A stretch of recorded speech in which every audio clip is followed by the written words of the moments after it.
You asked some really stupid questions. But Don't look. You did some really stupid things. Yeah.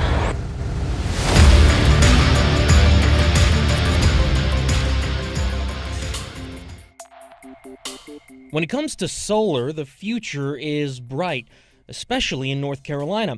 It's the second largest producer of solar energy, only behind California. But when a tariff or a tax on a specific import was announced on solar panels from China, things suddenly looked a little dim, particularly for Stu Miller of Yes Solar Solutions. They install solar systems for homes and businesses. Although we'll probably be able to absorb some of the cost increase, I do think that there will be higher prices, which could lead to less adoption of solar in the state. And unfortunately, that could lead to loss of jobs. A lot of jobs. The Solar Energy Industries Association says 23,000 jobs could be eliminated this year alone.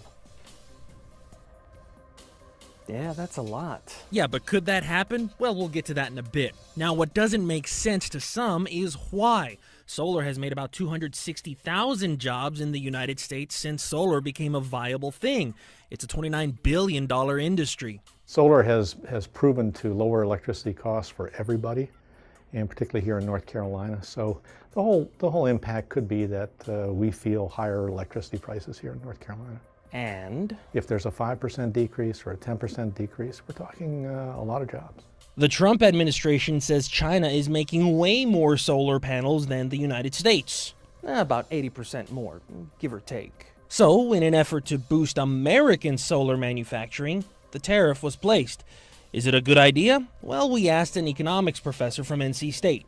I don't think this is the end point. I think what they want is a trading world where we get something, perhaps access to Chinese markets, opening up Chinese markets more to U.S. companies, which has been an issue. We get something in return for reducing this tariffs. And? Now, the other thing that could happen is that the administration might want to encourage foreign producers to bring that production to the U.S., and that could be one consequence, which would perhaps be a win-win for U.S. jobs as well as a win for example, with respect to solar users. So, do we need to ring an alarm bell? I think it's too soon to ring the alarm bell. I do think that those who are advocates of solar power are disappointed, are going to be disappointed. As for Stu and his North Carolina-based business, this whole solar industry is like riding a solar coaster, and we're constantly being challenged by either political factions or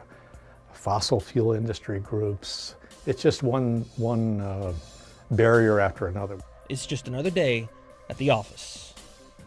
The tariffs worked like this: 30% for the first year, then 25% for the following year, then on to 20%, and ultimately 15%.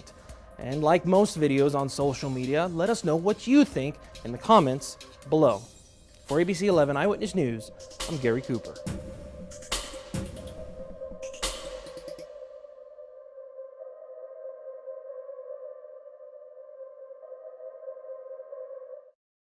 There's an old saying that goes, fools rush in where angels fear to tread. Well, one angel in particular walked right into this Kmart in Raleigh and made Christmas a lot brighter for a lot of families.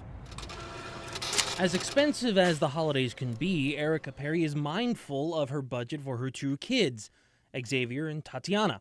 So Perry uses layaway, and this year it's Power Wheels for my daughter, some remote control cars, Legos. It was just all toys. Let's hope the kids are not watching this. Anyway. On Friday, they called me and said that a Secret Santa had paid $100 on our layaway for us. Well, she said that the Secret Santa paid $100 on everybody's layaway. According to the manager at the Kmart on Six Forks Road, this Secret Santa spent $1,500 on other people's layaway plans.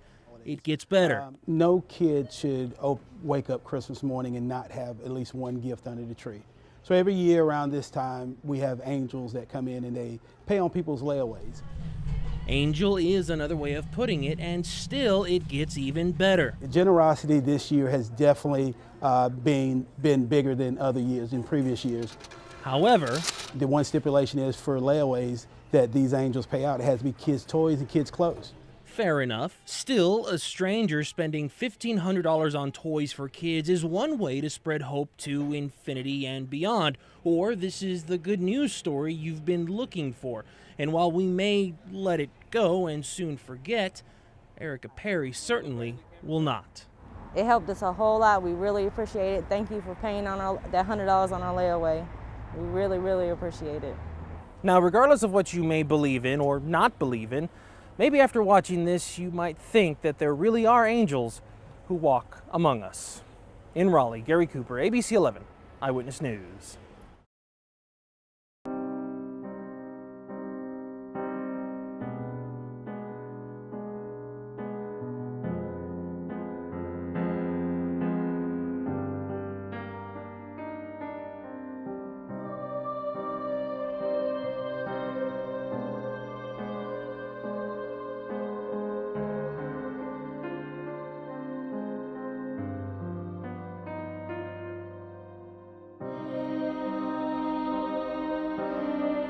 It's been used in the medical community for literally decades. Unfortunately, it's probably going to be really useful. There have been some statistics out just within the last 24 hours that accident or opioid overdoses are now the leading cause of accidental death in North Carolina.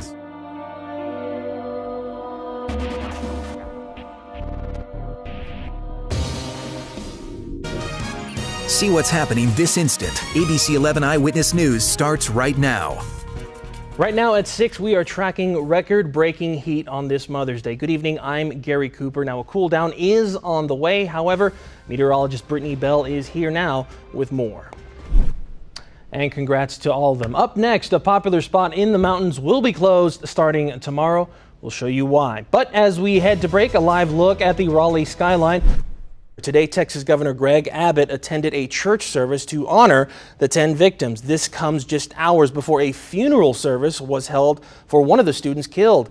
Also breaking this evening, final preparations are underway for the summit between President Donald Trump and North Korean leader Kim Jong-un. Both leaders are now in Singapore ahead of today's historic meeting. ABC's Karen Travers is also in Singapore with the latest.